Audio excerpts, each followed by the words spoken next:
podcast is part of the Sports Social Podcast Network. First whistle, tracks through the bars. Millwall, Millwall, running again. We don't care what they all chant in the stand. Millwall, Millwall. Good morning, dear listeners. Monday morning with Merv, and coming in from a very bizarre, sunny site in the Canary Islands is the man himself, Merv Payne. Sunshine, Merv. What's it like? Sunshine, lovely. Yeah, very a real tonic, to be fair. Absolutely. We've got biblical levels of rain for any listeners of overseas. 40 days and 40 nights of rain here.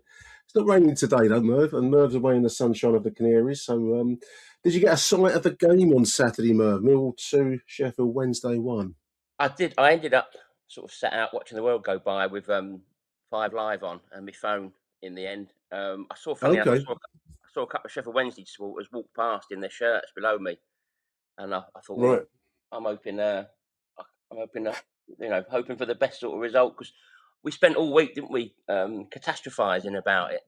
And after 60 minutes, I almost felt like we'd manifested it, the defeat. We'd sort of talked it up to ourselves. We preempted it. You could have guessed Jamal Lowe would score as well. He seems to hold that's almost written in the stars, the South Yorkshire Stars, isn't it? And then someone on X earlier mentioned that the odds on us losing 1-0, I think, were 18-1. And he was daring to. I could never put money on a Millwall result either way. I learnt my lesson when I was younger, and they let me down on a. They'll always do the opposite to what you think they should do. Yeah, in my limited betting experience. The old Littlewoods pools back in the 80s. My dad used to do the pools. He'd do the 8 11 draws.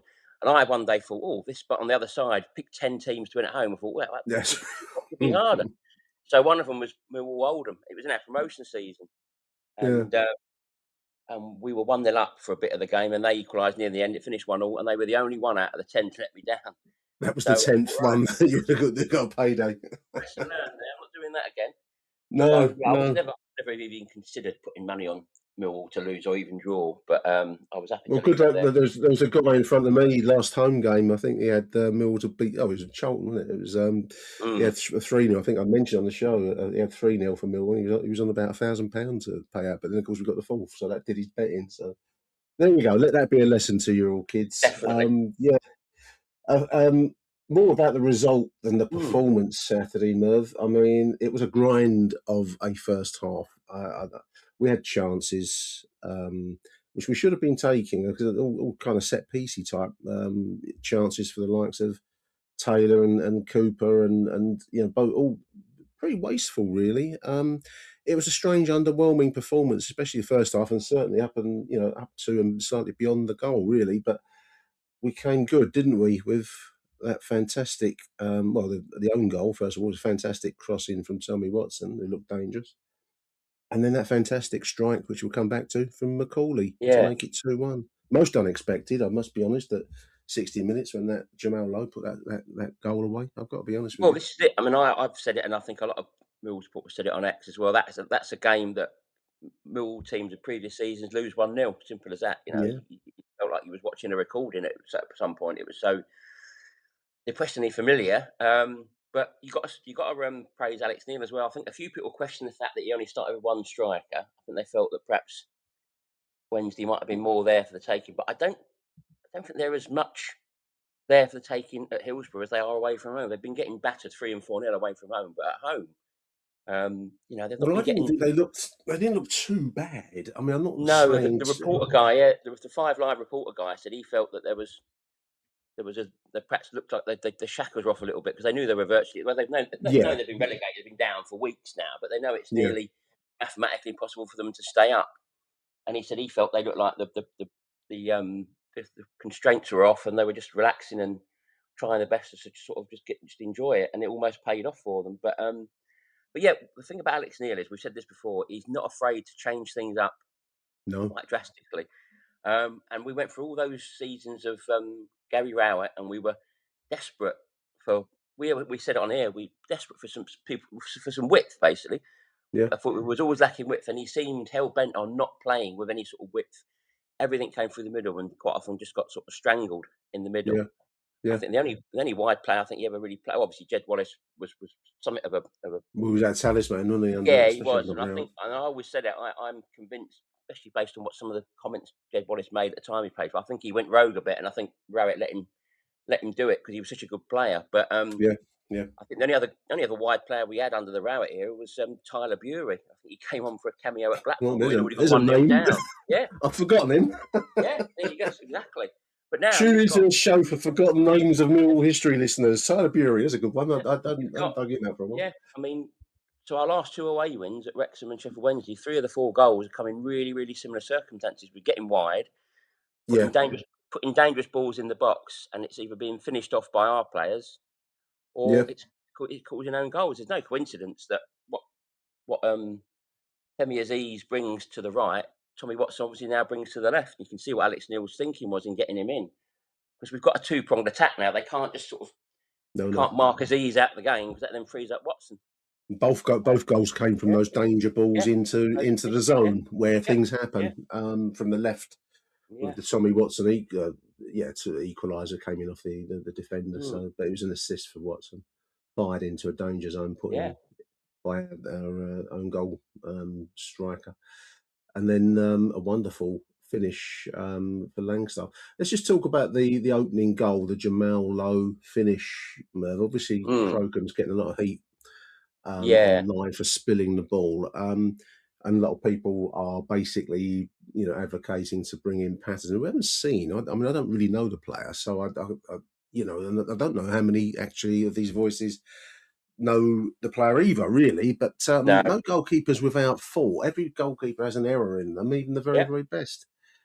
And I yeah. don't And I think think Crocom's done that much wrong, really. He no, made a few decent saves on Saturday.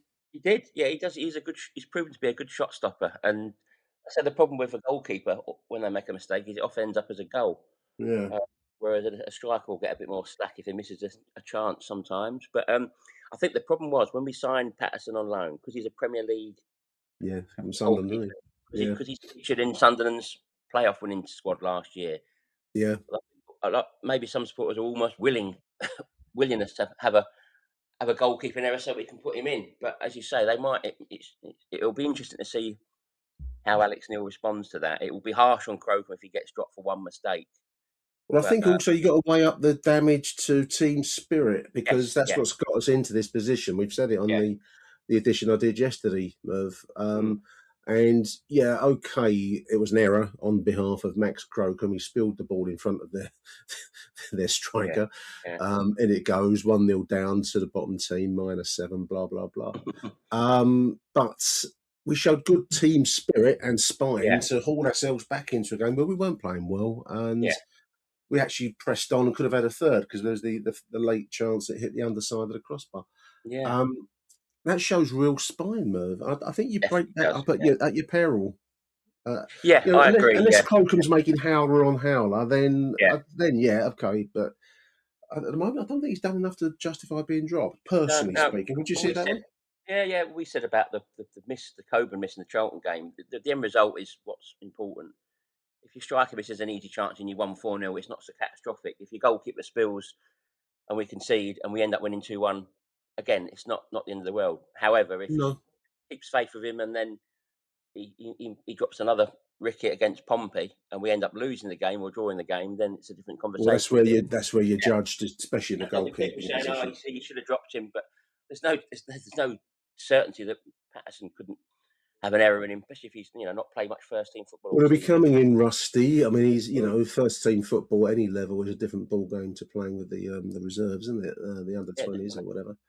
Mm, So anyway, that's one debate, I suppose, that Alex Neil's got yeah, to weigh up. The other one being also the Barry Bannon soap opera that we've signed him from Sheffield Wednesday. He's playing with 67 on his back because they were formed in 1867. Um, and I wondered whether he'd start him, actually. I thought he should because Bannon is a professional, Merv, and you've got a job, you're being paid to do a job. He yeah, wasn't at his best. I wonder whether we quite know what to do with him at the moment in our side. I'm not sure yeah, we found his position. yeah. I've seen quite a few. There was a really good article actually in the Sheffield Star. They interviewed Luongo, who had 3 years at Sheffield Wednesday. Yes, he did. Yeah, He went on record as saying that he's the ultimate professional. He's settled in. He's got Sheffield Wednesday out of his system, and if anything, he's playing with more freedom now because at Sheffield Wednesday everything went through him. It was give it to Barry, give it to yeah, Barry. And whereas now, he said, I mean, I think Longo even said Neil was using him sort of as very much a cameo player. You know, let's stick him in yeah, here. So perhaps let's bring him on and see if he impacts it. It will change things up, which is yeah. good. But yeah, I think it was always a big debate. Should he start at Wednesday? And a lot of fans said he didn't really play well. Well, he I didn't saw, produce yeah, much, but then the team didn't either. I mean, he's no, part of the exactly. team, Yeah, senior part of the team. games where you'd hope that at some point in the season we'll give someone a real good thrashing at some point, and he'll be the star man in that. There's always that chance, but it's all about having a strong squad full of players that can sort of change games, and he is definitely a player that can change a game. Well, he's certainly got skill. He's got Mm, vision, yeah, and you can see he's clearly a level. Put his age to one side. yeah. Whether we're using him in the right way, I suppose a lot of people advocate for him to be deeper, which would mean where Billy and Casper Denor currently sit. I mean, you wouldn't really drop either of those two for Barry Bannon No, at the you wouldn't. moment, but No. that's what Alex Neil's paid to decide, I suppose. Yeah. We certainly looked a lot more dangerous with the introduction, 61st minute subs, Tommy Watson, 61 minutes, and then Langstaff coming in for Bannon, actually. Mm, As soon as those yeah. two came in, we looked more urgent, didn't we, after the goal? Mm. Paid Yeah. off with the equaliser. Yeah. Well, I don't know how true it is 'cause I don't study these things that closely, but I see a lot of people saying that Langstaff is not. Well, we know Langstaff's not been played in his favourite position of an out and out striker. Mm, But I think of late he has been. And I think he's sort of, proven his worth, really. He had a good chance against Sheffield United. I'm still not sure whether that was as easy a chance as we perhaps think, or perhaps it looked at the time. It was a yeah, chance, but again, yeah. strikers aren't going to score every single chance they have. It's No, all no, about no. them playing regularly and creating the chances for them. And it There's was an some strike interesting when you look at interview it. Yeah. on Mill TV. They interviewed Macaulay after the game, Mm, and I think he made the point that he'd probably been pushing a little bit deeper, wider, yeah. not in Yeah. the danger areas as you've just Mm, said. Whereas yeah. Alex Neil, I think the way he put it is that he's been Mm, encouraged to get into goal scoring positions, which is yeah. where he's made Yeah. his name, isn't it? Yeah.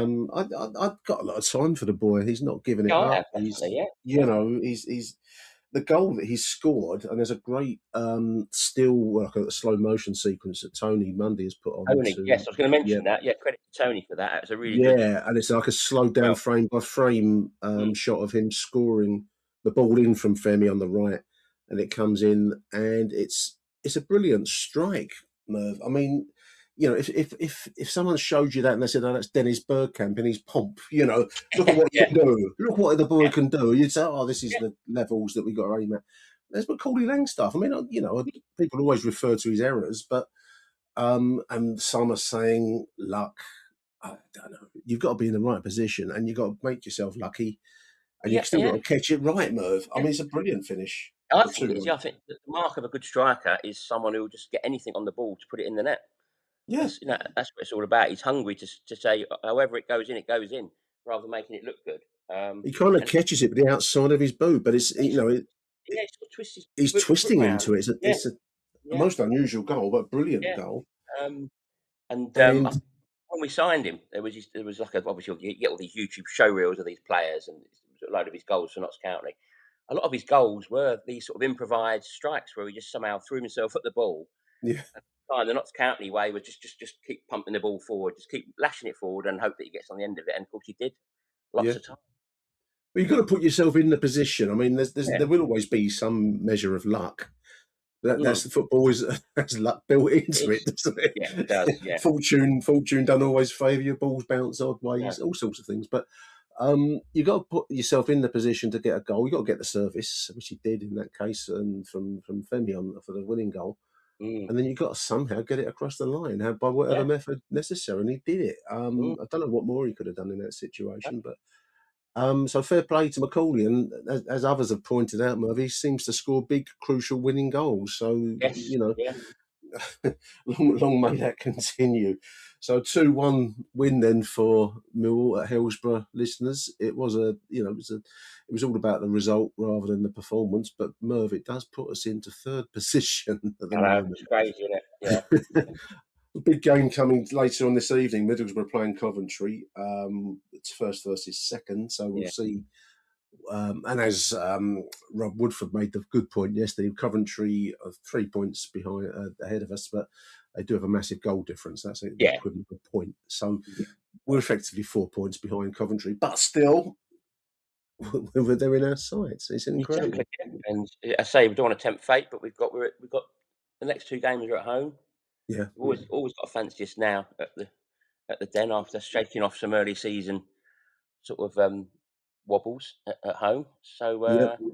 as I said, but Pompey. The problem is this time of year, obviously teams are getting Well, they're embroiled getting in itchy and scratchy. relegation Portsmouth scraps, and 1 and point in that's front of the bottom three. yeah. Leicester below them. As we know well from 2 seasons ago when we were in that position and we were going to Southampton and winning and beating teams that had promotion hopes and playoff hopes. We know that if you get the mentality right, then you can upset the form book if you're desperate to avoid relegation. I don't think Pompey are no mugs either. No. Could have been It's encouraged an by Leicester. interesting bottom six when you look at it, Merv. Let's Yeah. put Sheffield Wednesday to one side with their financial points deductions and all the rest of it, and Oxford will always be, kind of plucky outsiders if you want because of the status. But just looking at the bottom six, there you've got Blackburn, West Brom, Portsmouth, Leicester. There's 2 Premier League winning sides, Yeah, 2 yeah, Premier League winning champions in yeah, the bottom six with a 4-point spread to Charlton, who look like they've got enough to pull away from that. yeah. I think they have. Certainly not to be in the real mix at the bottom. And I think Pompey, didn't they win the FA Cup a few 2000 years ago? and, Something 2008, like that. 2010. Oh yeah, So yeah. it's Not long just, I ago. mean, the West Brom obviously have had their spells at a higher level. So Yeah, it's yeah. interesting. I mean, football's a strange old beast, really, isn't it? It is. Yeah, Overstretch yourself and you pay a price. But yeah. it struck me the other day. Leicester City were champions not that long ago, 10 years 2016, ago. Yeah, and now yeah. they're struggling. There we are. The Premier League is a poison chalice sometimes. Mm, It's a funny old thing, Merv. I mean, sitting on the train coming back on Saturday, people saying about whether we get promoted and the impact it will have on us. It will have an impact. There was a story the other day about Mill using ticket retailers for foreign tourist yeah. visitors, which I Mm, don't have a problem with particularly. But that's the kind of thing we're going to get in the Premier League yeah. if we Oh, we get are. Yeah, there. yeah, It's going to change the nature of Millwall from yeah, your and my record, remembrances of the old days sitting in 3,000 or 4,000 at Coldblow Lane. It's just a different beast, isn't it? Global, yeah, yeah. global reach. I can remember. I can remember a few choice words exchanged where I used to stand on the halfway line at the old place when we had like 15, 16,000 for like Everton home, and someone saying, "Well, where were you when we had like 3,000 playing Chester and that?" And it's quite comical really because it was as if some parts of that success didn't sort of sit comfortably with the Mill supporters. And I think there's a sense of that with like Man City fans as well. Well, I've it's like something that belongs to you gets taken away from Yeah, you. I've seen some of them saying, "Oh, I was happier when we were scrapping it out in the second division and stuff." And you can't be. But what?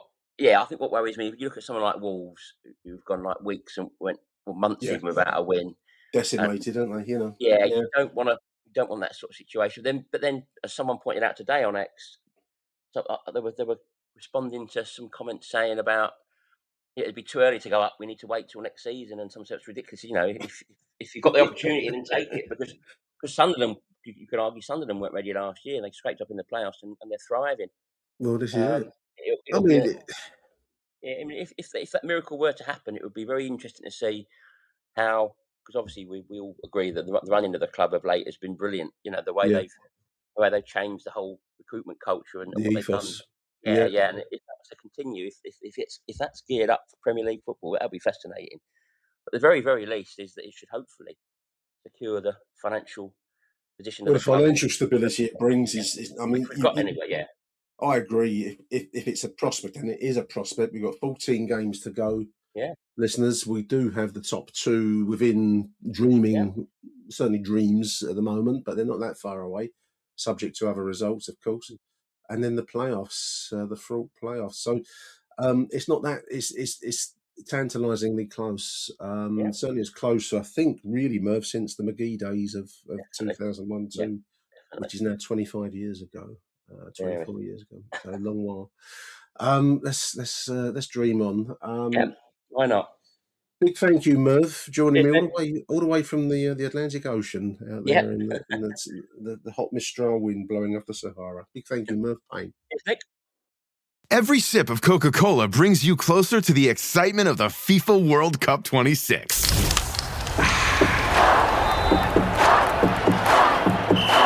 Because nothing compares to the joy.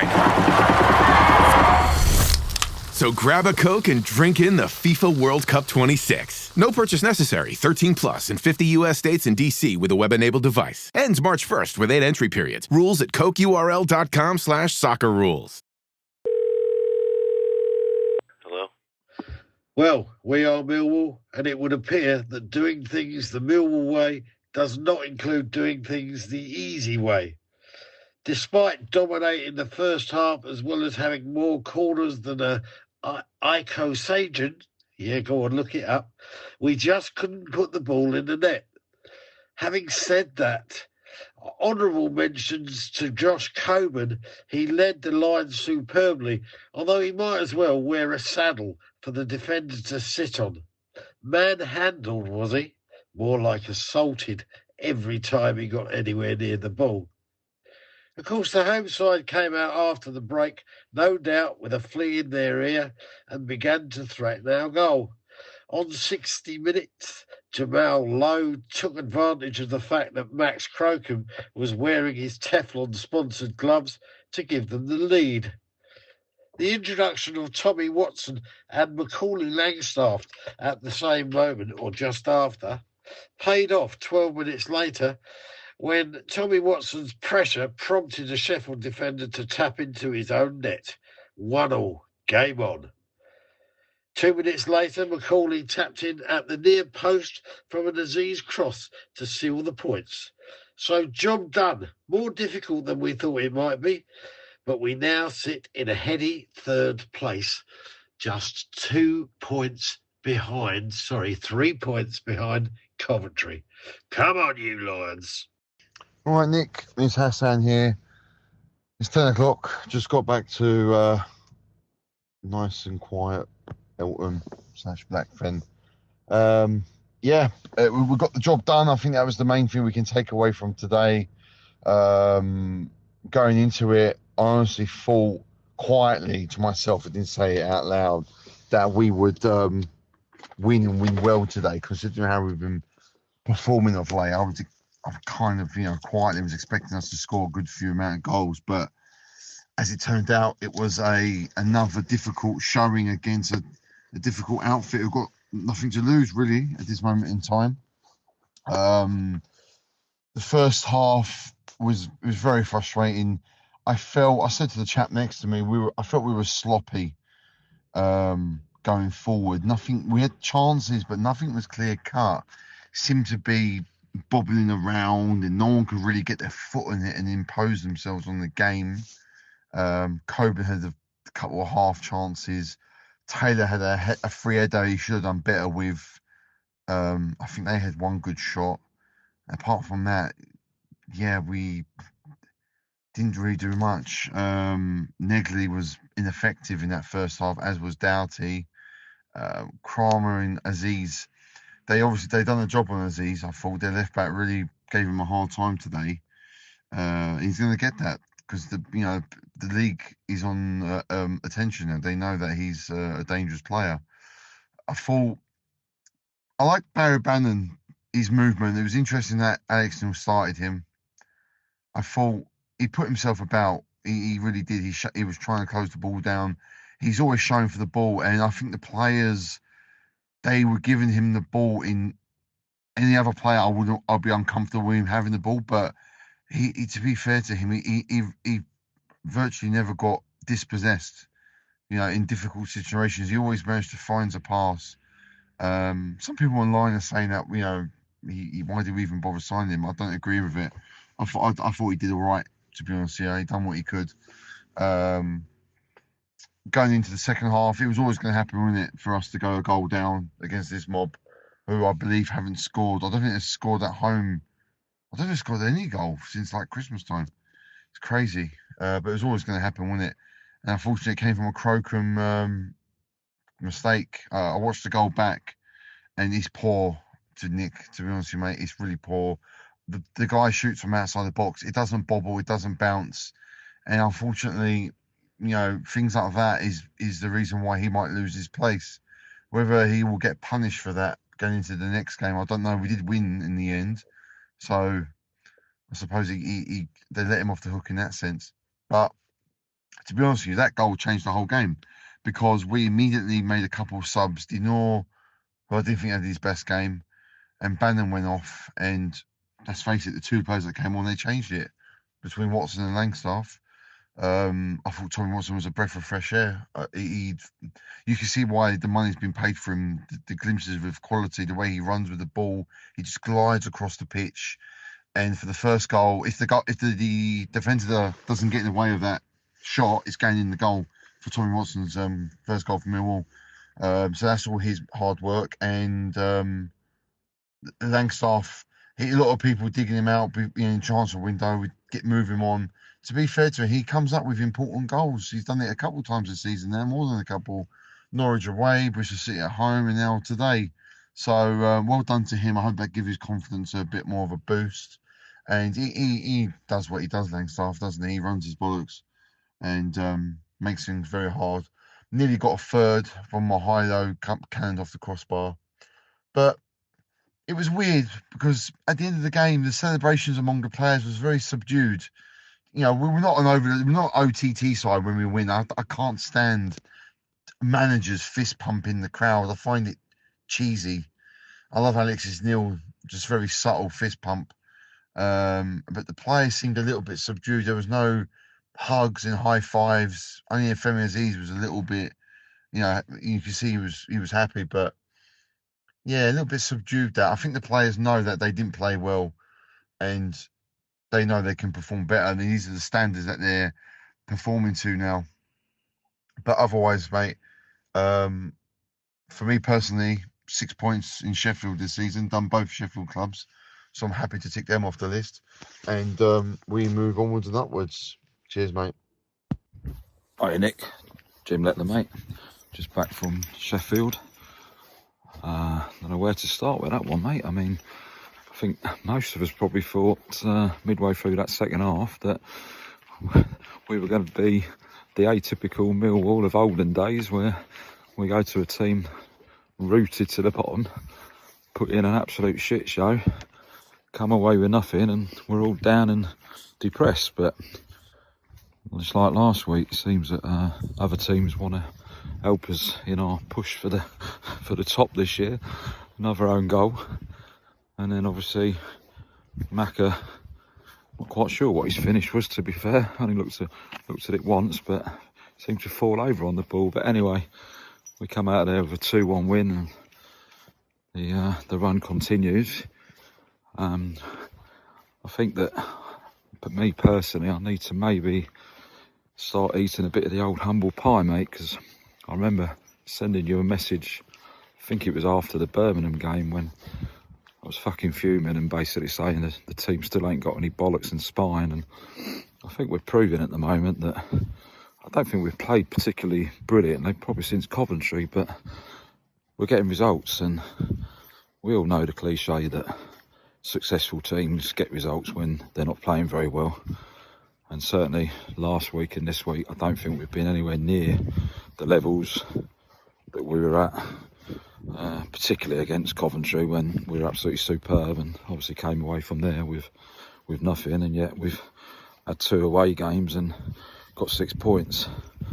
So like I say, we're picking up results when we need to, and keeping ourselves up there. And personally, I think now, having seen Borough the last few games, I think they are now the best team in the league, and I'd rather they probably beat Coventry on Monday and just keeps Coventry sort of free falling. And you know, with Pompey at home to come next week, we've got to fancy ourselves to get the win against them. And If Coventry don't win, then we really are right amongst not just the playoffs, but that second spot is definitely up there for us. But just want to say, I'm not sure playing Barry Bannon was the right decision today from the start. He didn't quite. He's a professional, and I'm sure he'll say that, you know, he didn't have any allegiance still to them. He's our player now. We pay his wages, but I think he's far better than what he showed today. You know, he gave the ball away, one in particular, with it nearly they capitalised on, and it just didn't seem kind of on it. I think the occasion maybe got to him, and I'm not sure him and Negley can play in the same team.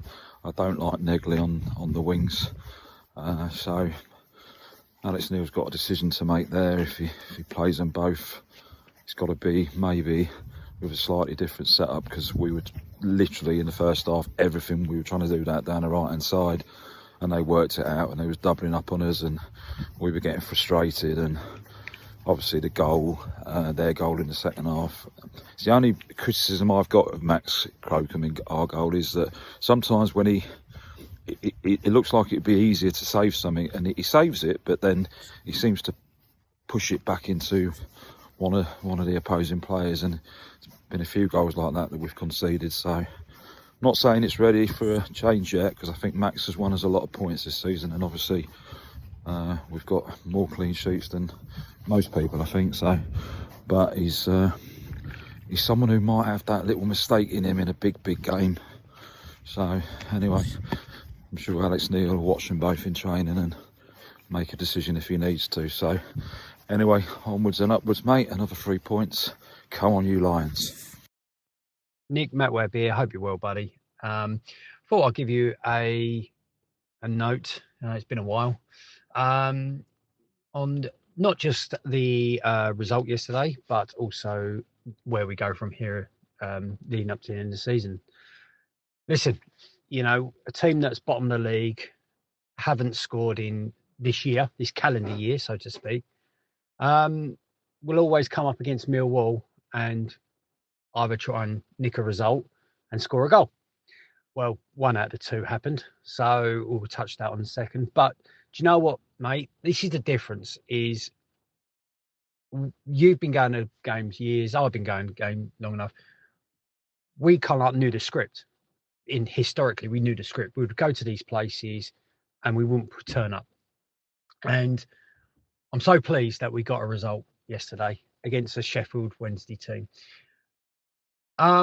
Before the game, obviously, I feel like it was more like a Barry Bannon testimonial farewell on tour sort of episode. And before the game, when I saw the team, I was actually quite surprised to see him start. Personally, I wouldn't have done it, because I think he's got too much emotion to Sheffield, and you know, rightly so. He's been there for 11 years, and he's going to be any football player that's been with a club that long would obviously have sentimental values and emotions for that club.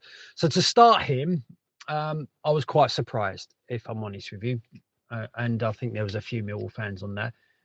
However, you know, he did, and the game changed when he came off. You know, that's what you got to realise, is that the subs made an impact, and that's something that I love at the moment, is that now we've got a squad, and they're all coming back fit slowly, that can challenge a first 11. Now, going into this game, during the game, I'll start with Max Crocombe. Now, we haven't signed Patterson on loan to the end of the season to sit on the bench. Okay, that's the be all and end all. He's a very, very talented young goalkeeper that's got a hell of a career still in him. And unfortunately, that's ensured that Max Crocombe has to put in, week out, a 9 out of 10 performance every time he goes onto that pitch. Unfortunately, the mistake that led to the Sheffield goal, it's bread and butter save, mate. That's a simple, go down, lean forward, scoop the ball up, smother it. There was no deviation. I've seen it countless times. There's no deviation. There's no pressure. So it is a sort of goalkeeper error. But would that sort of affect him? I don't think so, because I think he's a true professional. But I think that's the time where I think you might see a change at number one on next Saturday. I mentioned Bannon starting. As I said, I don't think he should have, but and the game changed when he came on. But what we got to look at now is that these are the results that we've got to get. Yes, we're third. Fantastic. It's great seeing us third. Yes, the other teams have got games in hand. Okay, understandable. But they've still got to play those games in hand. The more we put pressure on these teams around us, your Cobs, your Boroughs, your Ipswich, your Hulls, the more they will feel it. Get a result. Well, the next two games, I personally think, is a 6 points minimum. We have to win these two. Portsmouth, Birmingham. We have to win.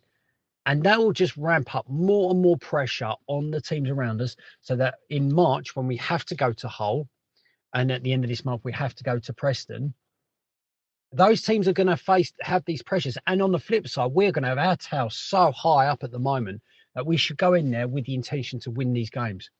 So, yes, we beat, you beat the teams that are in front of you and we done well. But do you know what? Let's keep that run going. 6 points minimum, next two games. Then it comes to Preston. Let's see where we are. Okay. Let's see where the other teams are around us after the next 2 weeks. Because trust me, I think us winning these games, all right, going under the radar as well, which I love. All right. Hype all the other teams up. And we'll go under the radar. I think you might see pressure break in certain clubs. So have a good day, mate. I've waffled on a bit too much. It'd be nice for this potsy rain to stop, But, enjoy your Sunday. Hello, Nick. It's Danny here. Don't know if I'll make the cut on this one, but no worries if it doesn't. Just a quick call in, just to say at 1-0 down, I thought it was going to be that classic Millwall way of how it was just going to work out. But you know what? Under Alex Neil, we can. This is the sort of results we can turn around, because it is one of those someone put a banana skin game. I don't know who said it. I can't remember, but it really is. It was such a banana skin game for us. And when I saw 1-0 down, I thought, well, that's it. We're not gonna win this. And then I saw it 1-1, and I was like, well, take a point. And then Langstaff got us out of it, didn't he? So yeah, I think I saw something that he's got us something like 9 points in total now from winning goals or something like that. So I'm glad we kept hold of him in the January window. So yeah, just a quick one today, Nick, and up to third. I'm not getting carried away with the autos. Ipswich has still got 2 games, I think, in hand, or 2 games to play, and they're in fourth. And I think Borough's just that too good, and I think Coventry might get out of the dip, but we'll see. I would love to get autos, don't get me wrong, but let's just try and get that playoff this season. Cheers, Nick. All the best.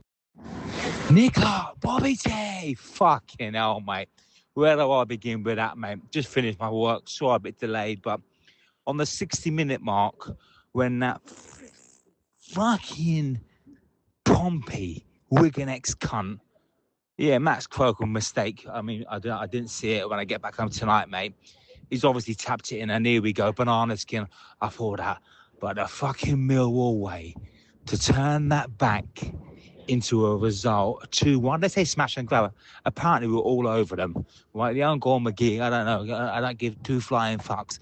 But then Macaulay, we always knew, not League One player and all that, but the old Gary Lineker, the old fox in the box, swiveled on a sixpence turn, bosh, bang, 2-1 Millwall. Oh, it's made my day, mate. Valentine's Day special. We are on the brink now, having a nosebleed. Apparently we smashed them. It was all Millwall. Could have made it easy like work, but we didn't. We done it the Millwall way. I'm so happy. All of you. I really thought the banana skin, but we've done it. Now on to Pompey and the mighty fucking Birmingham Zulus. We know who you are. Bye for now, Bobby T. Valentine's weekend. Love you all, Millwall. Achtung, Millwall. Morning, Nick. David Leader-Kramer here after our victory over Sheffield Wednesday yesterday. That was nearly the most Mill-type performance I have seen for a long time, in that I fully expected us not to get the points after they went 1-0 up. But I should have known better, because this team has a lot more about it and a lot more drive and determination than previous teams. And we came back very well, I thought, to win 2-1. When they went 1-0 up, if I'd had a cat, I would have probably thrown it at the television screen, because really we should have been at least 1 or 2 goals up by half time.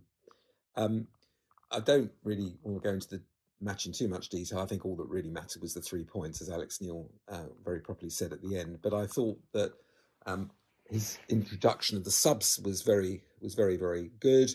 Some people criticised him because they thought they could have come on earlier. And he, to his internal credit, didn't take huge amounts of plaudits for the fact that he brought them on and they changed the game. He said he was going to bring them on before Sheffield Wednesday had gone into the lead. So well done to Alex Neil for being honest about that. I thought that Langstaff's interview after the match was really just enjoyable. He obviously is a player who's not going to play as a starter in every game, although he's getting quite a lot of minutes now this season. And when he comes on, he runs around and he pushes himself about. And I thought he scored a really nice goal, actually. He took it instinctively. It was on his wrong foot, and he took it instinctively, and he scored what I thought was actually a very, very good goal, and much more difficult than it looked. I thought, and in addition, that move was a good move. So it wasn't just a question of sort of a long, sort of direct free kick or corner. It actually was a nice move.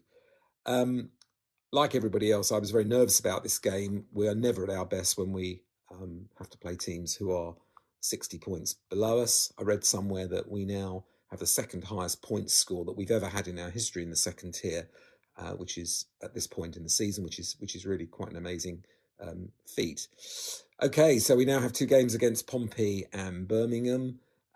No easy games in the Championship. It's a cliche, but it's completely true, as yesterday proved. So we tick that one off. We take the 3 points. Not the greatest performance, but we had a lot, I think, a lot of things against us, given the sort of team that we are. And I'm just pleased to have won the game and now sitting very comfortably in 3rd spot.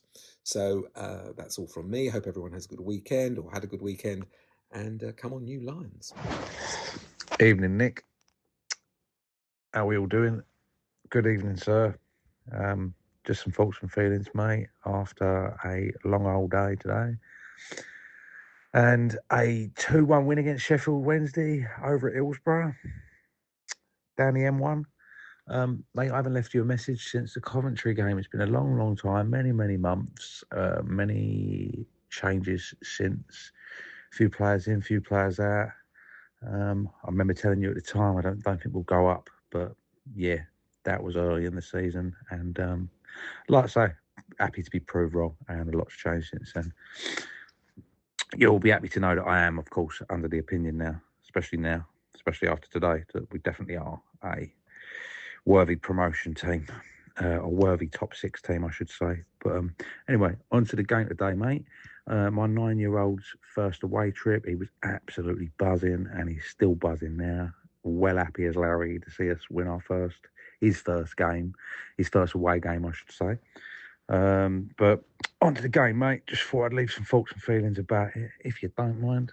I felt the nerves just like circulating through everyone's body today. Do you know what I mean? Like, it just felt as if, as everybody's been saying in the lead up to this game, it's the type of game that we somehow end up losing. I think years of watching Millwall lose that type of game has turned us into forever cynics. And if you know Millwall and you've been going long enough, you know it's what we call the Millwall way, isn't it? But somehow, some way, we got the 2-1. We got the win. What to say about the actual game itself? It was one of them. It just, like I said, I felt the nerves sort of emanating through people today. Not just the players, but the fans as well. It's Alex Neil alluded to it in a post match. He sort of said something along the lines of, you know, if we want to be up there and we want to be competing, we're going to need to be getting used to dealing with the pressure pretty quickly. because at this stage of the season, it's all about points, and he's not wrong, is he? It is about points. At the end of the day, fuck how we played. With 15 games to go, 3 points is what you need when you're the only team playing on a Saturday. But we looked disjointed, we looked nervous, we looked a little bit leggy. I think when your nerves are playing on your mind, then you always look leggy. Do you know what I mean? It just, one seems to come with the other. But yeah, we didn't put any patterns of play together. We didn't retain possession very well. The number 10 experiment with Barry Bannon isn't working at the minute. It might be because it's early days, but it might actually be, funnily enough, because he don't look like a number 10 to me. But you know what? Alex Neil knows better than I do. I think Alex Neil made a few, if I would say, a few errors in terms of the starting 11, in terms of what I would have picked. But then again, like I say, he knows better than me. Having said that, you know, on the flip side, I think he also made the changes that changed the game. So it's, you know, that's why he's paid the big money in it, and not me or you or anybody else. So yeah, it was one of them, like disjointed, disjointed, just didn't look up, just didn't look at it at any point. Their goal did not come against the run of play, did it? Leading up to that point, it looked as if we might actually concede in one way or another. And the mistake eventually comes from Crocombe, from quite a tame shot, really. Look, we haven't, I'm not here to dig him out, but everybody saw what happened there. It's definitely a ricket. It's definitely an error on his part. And then Jamal Lowe, who always seems to score against us, just knocks the ball into an empty net, doesn't he? But yeah, like I say, a bit of a nothing first half. That's what follows in the second half, after not a great start to the second half either. And you're thinking, here we go, their first goal since Boxing Day, I think it is. And of course that was going to happen to us. It's easy to get sucked into the nerves of the situation, isn't it? When you look back on some of the highlights, which I've just watched, you think to yourself, okay, we did have quite a few chances actually in the first half. The quality into Coburn wasn't as good as it should be or could have been. It's easy to have a go at him, but you're giving him balls behind him and balls at the front post when there's always someone on him. You're not giving him the ball, getting him behind a striker or giving him a chance to get him behind a striker. You're just putting it too near to defenders who are closing in on him, and then expecting him to do something with it. But like I say, anyway, I do go from one thing to the other and a bit on a tangent, mate. So apologies about that. But yeah, to cut a long story short, mate, I didn't see that coming. I must admit, I'm surprised about the fact that we actually turned it round. I thought it was going to end up being one of them days, mate, when they got that goal. The own goal comes from good work down the wing by Tommy Watson and a nice little knock to him. At first, from the angle I saw it at, I thought Coburn put it in the net, but it turns out it was an own goal. We have a bit of luck with own goals recently, haven't we? But I suppose you make your own luck in football, and if you put the ball into an area, so they don't deal with it, you got Coburn right at the back stick anyway, that looks like he's about to put it in. So that's why I thought Coburn initially scored the goal, because he was quite near to play. So, but yeah, thank fuck for that. That's 1-1. And then within 2 minutes, we've gone down the other end, and having just seen the replay back, I can't work out whether that's an absolute genius finish or whether that's the most unorthodox thing I've ever seen in my life, if I'm being honest, from Langstaff. But himself and Watson did change the game when they both come on. They give us that little injection of intensity and pace and power. And I mean, Langstaff just runs like just absolutely runs his absolute arse off, doesn't he? You've got to give it to him. He really does get about the pitch and cause a nightmare for defenders. But yeah, like I say, mate, we're buzzing. It might not have been the best performance in the world, but at this stage of the season, 3 points is 3 points. We've had a long journey home. Little boy's buzzing. We move on to the next one, Portsmouth next week. We're up to third. We can now relax and watch the Coventry Borough game, and some might be open for a draw. Personally, I hope Borough do them. I don't care whether we want automatics. Surely we want automatics. There's 14 games to go. Why not? Why the fuck not? Especially if Borough beat Coventry. At that point, why not? So, dare to dream. Realistically, we just got to keep churning out points and wins and see where that takes us, mate. That's all we can really do at the minute. I'm not saying, never say never, as I say, but onwards and upwards, on to Portsmouth next week. Come on, you fucking Lions. Hello, Nick. Mark Willoughby. Didn't go to Hillsborough today, but I listened to it on the radio, so I've not seen anything back. But I just wanted to quickly call in to say well done to everyone today. It could have been a banana skin, and we all know what Millwall are like in games like that where we're expected to win. So many times over the years, we will lose that kind of game 1-0. But we didn't, due to having a strong bench and a manager that's able to react quickly and make good substitutions at the right time.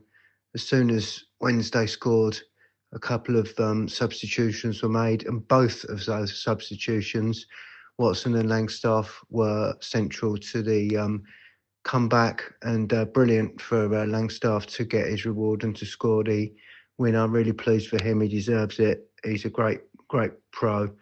And it shows how important our subs are. Even if you're coming on for a few minutes at the end, you have a vital role to play in this project, really. So yeah, a great performance. Obviously, we're expected to win, but you know, it's easy to look at it on paper. You've got to actually make it happen, and we did that. So banana skin avoided, 3 points, up to third. Ipswich behind us with a couple of games in hand, but let's just enjoy it. We're up to third, and we're actually within touching distance of second. So, you know, we keep dreaming, we keep looking up, and really anything's possible for this team. It does feel like 88, doesn't it? Let's keep dreaming and keep backing the boys, and you know, we stay clear of injuries and we keep this settled lineup that we got. It looks so solid and balanced, and we've got great players coming off the bench to help out. It's great time to be a Millwall fan. Well done to everyone involved. Come on, you Lions.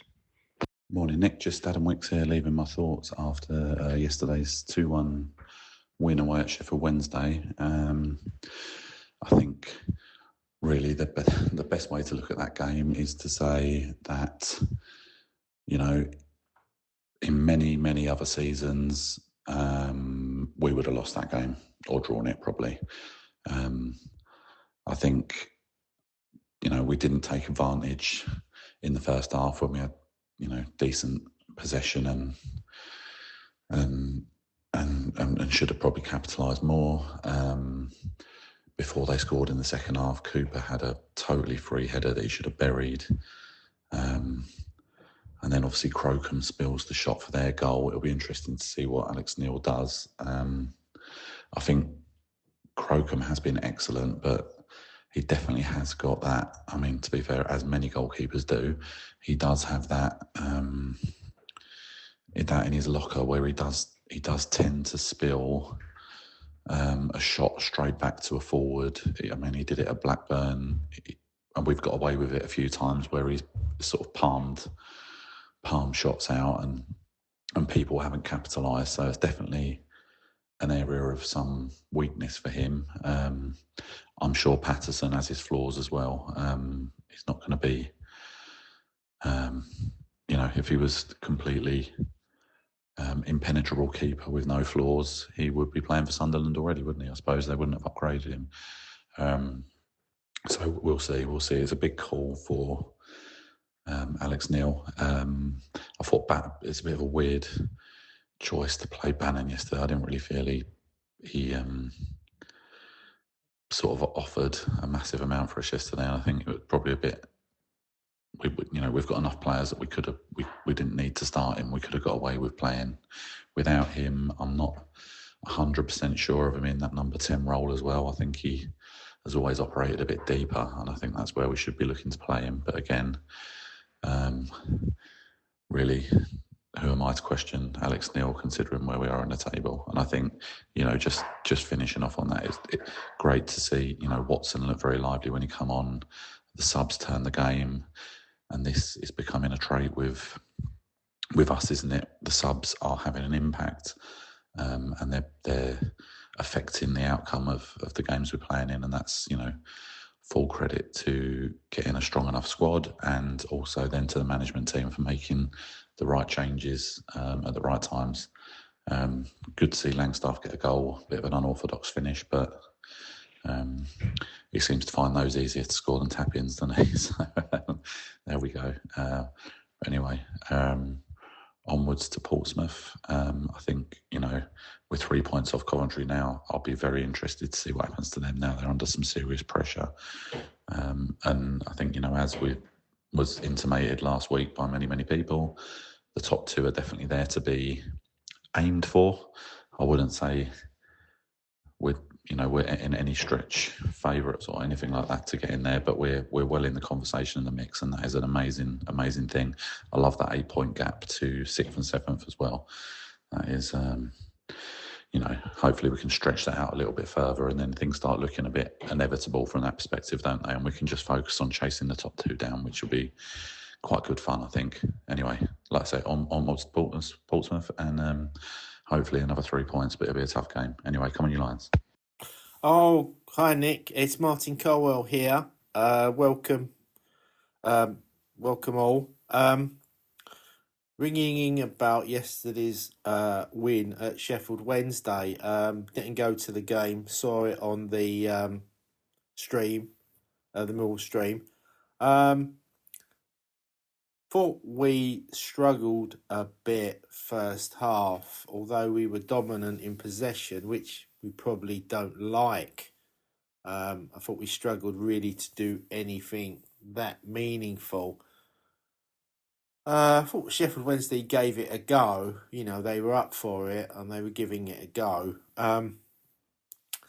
Perhaps wouldn't have played Barry Bannon necessarily because of Sheffield Wednesday league, because I don't think it fitted the pattern of the team well.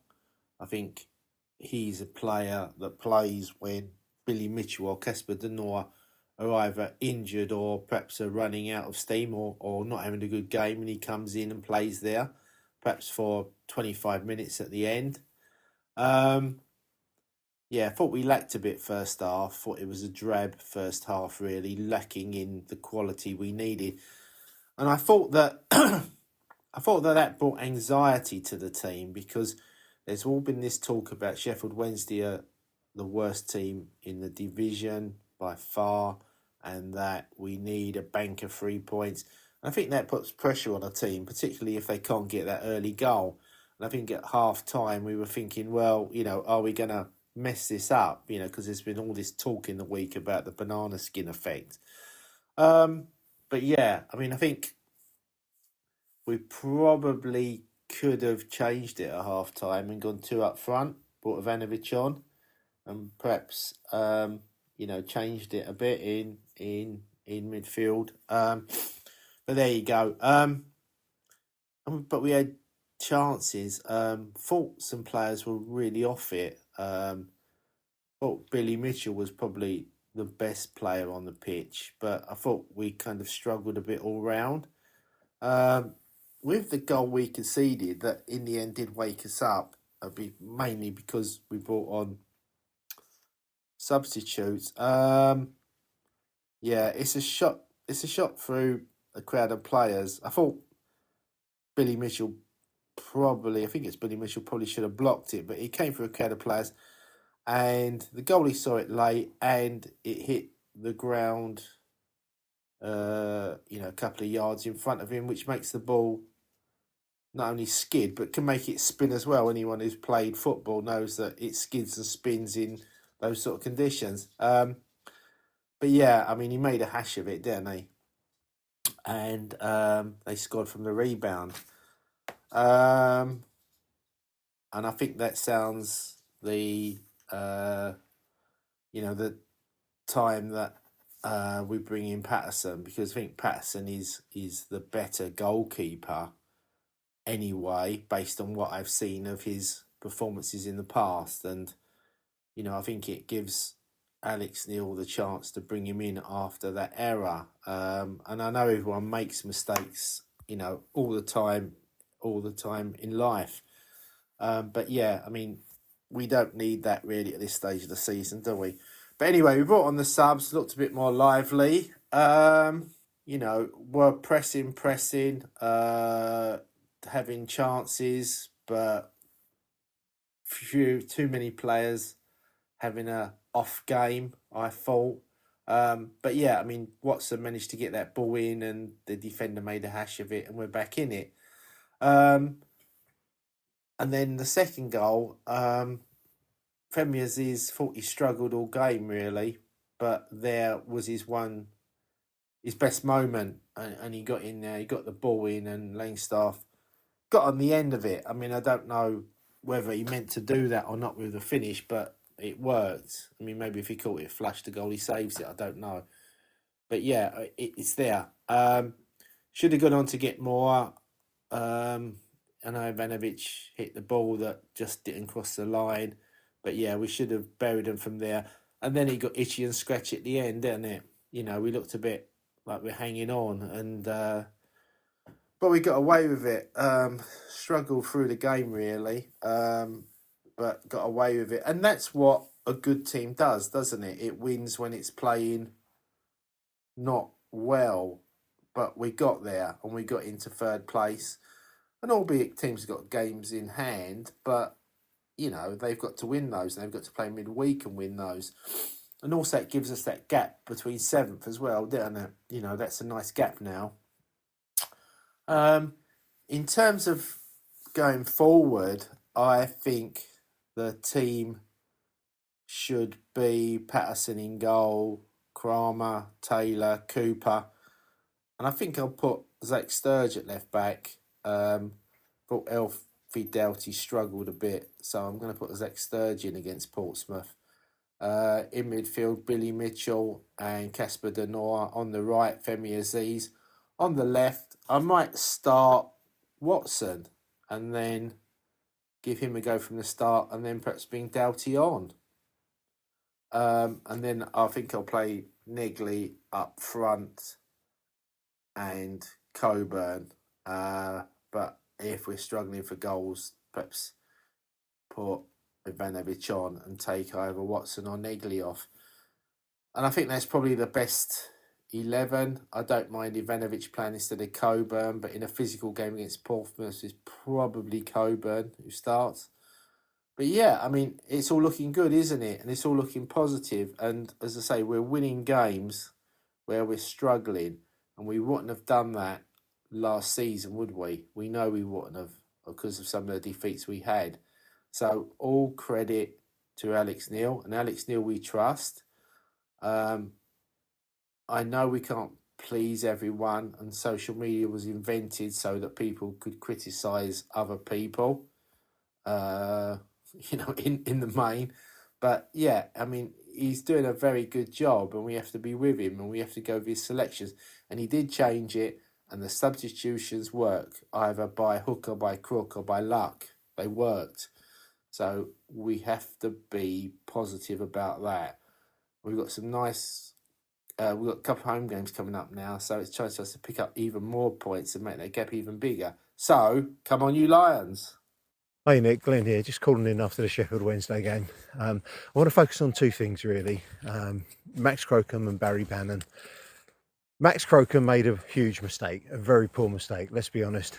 Can't defend it, and I've been one of his biggest advocates. However, if Patterson had arrived and was ready to go straight into the team, I think Alex Neil was hard-nosed enough that he would have actually put him in. I don't think sentimentality would have played a role in it. I think he just would have made that decision and he'd be in the team.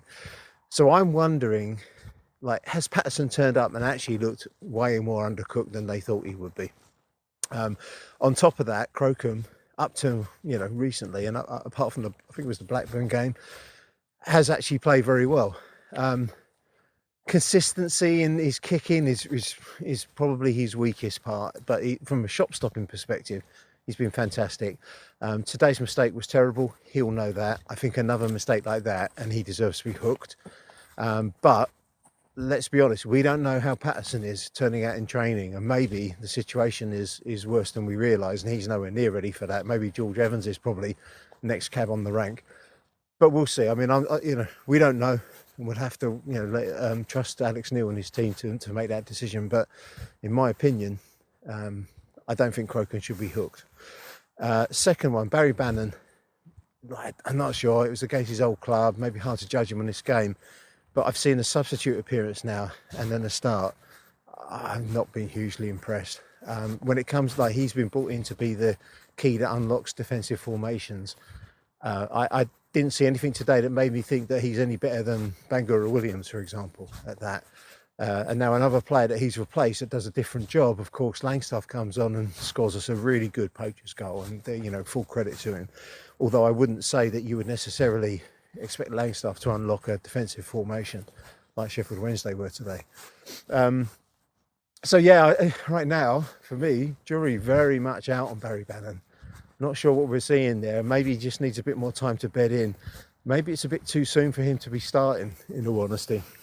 And, I guess we'll see what Alex Neil makes of that. But, yeah, certainly in my opinion, I think we've got players of equal quality or better that could maybe have a bit more of a creative influence on the team. Apart from that, I've got to say, I think Crammer and Doughty didn't have their best games going forward. Defence generally did okay. Cooper and Taylor were pretty sturdy and made up for